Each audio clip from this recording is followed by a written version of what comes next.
হরে কৃষ্ণ। রাধে রাধে বন্ধুরা, দীপিকার পূজা ঘর ইউটিউব চ্যানেলে আমার সকল বন্ধুদের স্বাগতম।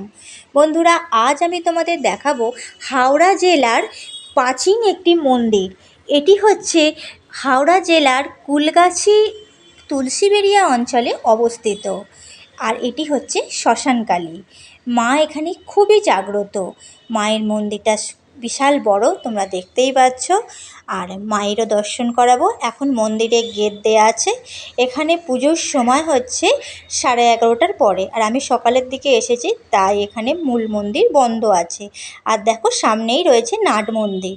আর মায়ের এখানে বলি হয়। আমাদের এই হাওড়া জেলাতে এই রকম কত জাগ্রত কালী মন্দির রয়েছে, তা হয়তো আমরা অনেকেই জানি না।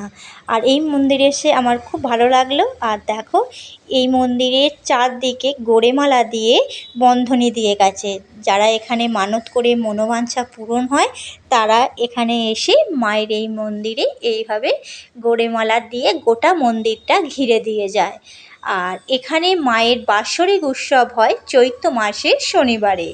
সেদিন সকাল থেকেই এখানে পুজো অর্চনা চলে, আর রাত্রিরে হয় মায়ের বিশেষ পুজো। শুধু হাওড়া জেলার নয়, বহু দূর দূরান্ত থেকে এখানে বহু ভক্ত ছুটে আসে মায়ের কাছে। মায়ের কাছে নাকি এলে কেউ খালি হাতে কোনোদিনও ফিরে যায় না। সব ভক্তদের এটাই বিশ্বাস। আর এটি হচ্ছে নাট মন্দির।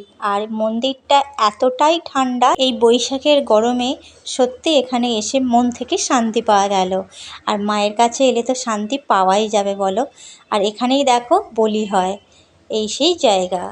আর বললাম না, এইভাবে দেখো মন্দিরের চারদিকে কি সুন্দর ঘিরে দিয়ে গেছে ভক্তেরা।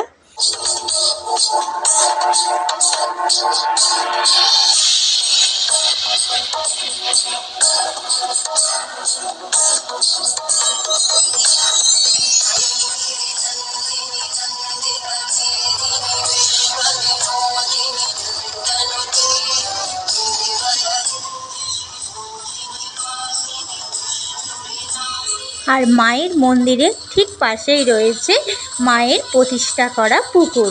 দেখো, এটি হচ্ছে মায়ের পুকুর। এই পুকুরে স্নান করে ভক্তেরা মায়ের মন্দিরে পুজো দেয়।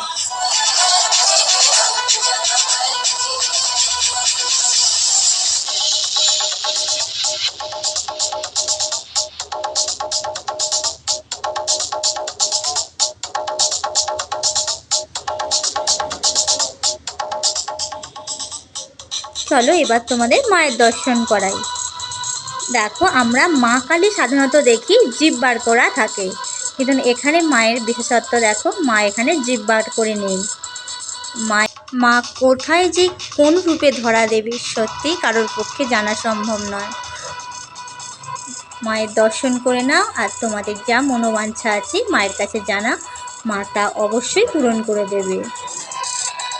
Thank you for watching. Radhe Radhe. জয় শ্রীকৃষ্ণ। জয় মা কালীর জয়।